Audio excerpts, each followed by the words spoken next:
حسین نے اللہ کو راضی کیا، یزید نے حکومت کو راضی کیا، اس نے حکومت پالی، وہ حکمران بنا، اس کے خاندان نے حکومت کی اور حکومت اس کی باندھی بنی، اور حسین نے جان دے کر نیزے پہ سر چڑھا دیا۔ کائنات کا افضل ترین خون ایسے پانی کی طرح سستا ہو کے زمین پر بہا۔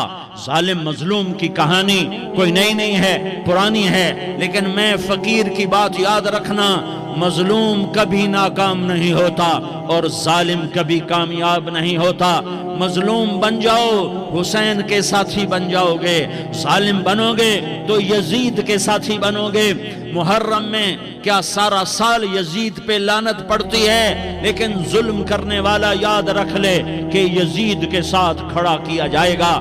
یزید کے ساتھ کھڑا ہونا کون پسند کرے گا؟ مظلوم بن جاؤ۔ آل رسول ذبح ہو رہے ہیں، حسین ذبح ہو رہا۔ کون حسین؟ میرے نبی کا لاڈلا حسین۔ کون حسین؟ میرے نبی کا نواسا حسین۔ کون حسین؟ جس کے ہونٹوں پہ بوسے دیے، جس کے ماتھے کو چوما، جس کی آنکھوں کو چوما، جس کے سینے کو چوما، جس کے ہاتھوں کو چوما، جس کو سینے پہ لٹایا۔ ارے میں تمہیں کیا بتاؤں، گھر میں داخل ہوئے اور اپنے ہاتھ اور پاؤں بھی زمین پہ، گوڑے بھی زمین پہ ٹکا دیے، اور ایسے اپنی کمر کو بیلنس کر کے دونوں بچوں کو اپنی کمر پہ بٹھایا اور کمرے میں چکر لگا رہے ہیں، اور پھر اوپر منہ کر کے کہہ رہے ہیں تمہاری سواری کیسی ہے بھائی؟ بچوں بولو تمہارا اونٹ کیسا ہے؟ ایسے سواروں میں ایک کو زہر دیا، ایک کو نیزے پہ لٹکا دیا، پر اللہ انہوں نے پا لیا، اللہ کو پا لیا، اللہ کو پا لیا، اللہ کو پا لیا، اللہ کو پا لیا تو سب کچھ پا لیا۔ ایک بول پر حضرت حسین اپنی جان بچا سکتے تھے، مال بچا سکتے تھے، اولاد بچا سکتے تھے، بیٹیاں بچا سکتے تھے، سب کچھ بچا سکتے تھے کہ ہاں میں ظالم کا ساتھ دیتا ہوں۔ اتنا ہی تو کہنا تھا میں ظالم یزید کا ساتھ دیتا ہوں، بیعت کرتا ہوں، کہ نہیں میں آل رسول ہوں، میں آل رسول ہوں، میں کٹ تو سکتا ہوں، میں ظلم کا ساتھی نہیں بن سکتا۔ کر دو میری اولاد کو ذبح، کر دو ان کے ٹکڑے ٹکڑے، کر دو ان کو سولیوں پہ نیزوں پہ چڑھا دو، سب کچھ کر دو۔ یہ نہیں ہو سکتا کہ میں حسین ظالم کے ہاتھ میں ہاتھ دے دوں۔ ظالم نہ بنو، نہ ظالم کے ساتھی بنو، مظلوم بن جاؤ، حسین کے ساتھی بنو گے۔ قیامت کا دن تمہیں تمہارا نبی ہار پہنائے گا۔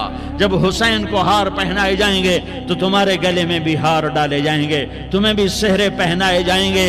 ہاں تمہارے لیے بھی میرا نبی اپنے ہاتھوں سے حوض کوثر تمہیں پلائے گا۔ تھوڑی دیر کا موت تک کا صبر کر جاؤ، جیسے حسین صبر کر گئے، کٹ گئے، کٹا ہوا سر نیزے پہ چڑھایا گیا۔ اے ہائے، بیٹیوں کو خیموں سے گھسیٹا گیا۔ آل رسول کی بیٹیاں، طارق جمیل کی بیٹیاں نہیں، آل رسول کی بیٹیوں کو خیموں سے گھسیٹا گیا۔ میری زبان بند ہو گئی ہے، مجھ سے بولا نہیں جا رہا۔ حضرت زینب نے جب لاشوں کو کٹے ہوئے دیکھا اور سروں کو نیزوں پہ چڑھے ہوئے دیکھا تو انہوں نے ایک چیخ ماری اور کہا واہ محمدہ، واہ محمدہ، ہائے یا محمد، ہائے یا محمد۔ آؤ آج دیکھو اپنی اولاد کے ساتھ تیری امت نے کیا کر دیا۔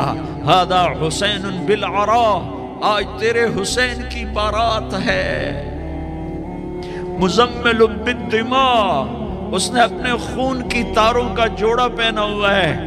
مقطع الاعضاء، اپنی بوٹیوں کی پتیاں بنا کر ان کا ہار پہنا ہوا ہے۔ نیزے پر سر چڑھا کر بارات کے آگے آگے جا رہا ہے۔ بناتوں کا سبایا، تیری بیٹیاں قید ہو چکی ہے۔ بذریتوں کا مقتلہ، تیری اولاد ذبح ہو گئی ہے۔ تصفی علیہ الریاح، آج ان کو کفن دینے والا بھی کوئی نہیں ہے۔ ہواؤں نے اٹھ کر مٹی کو اڑایا اور ان مٹی کے ذریعے سے ان پر کفن کو ڈالا۔ یہ کٹا ہوا سر ابن زیاد کے سامنے رکھا گیا ہے۔ ابن زیاد کے ہاتھ میں چھڑی ہے اور وہ طاقت کے نشے میں ہے کہ میں نے بدلہ لے لیا، میں نے اپنے دشمن کو زیر کر دیا۔ کیا ابن زیاد کو موت نہ آئی؟ کیا یزید کو موت نہ آئی؟ کیا ظالم نہیں مرے گا؟ مظلوم مر گیا تو کیا ظالم بچے گا؟ مقتول مر گیا تو کیا قاتل بچے گا؟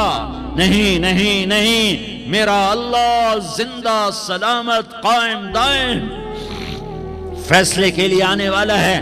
حسین کا کٹا ہوا سر ابن زیاد کے سامنے آیا، اس کے ہاتھ میں چھڑی تھی، اس نے منہ پہ چھڑی ماری، یہاں ہونٹوں پہ آ کے لگی، پھر ماری، کہنے لگا میں نے ایسا حسن آج تک نہیں دیکھا، ایسا حسن آج تک نہیں دیکھا، پھر چھڑی ماری تو حضرت انس کھڑے ہو کر کہنے لگے بدبخت یہ چھڑی ان ہونٹوں سے ہٹا، میں نے ان ہونٹوں پہ اللہ کے نبی کے ہونٹوں کو لگتے دیکھا ہوا۔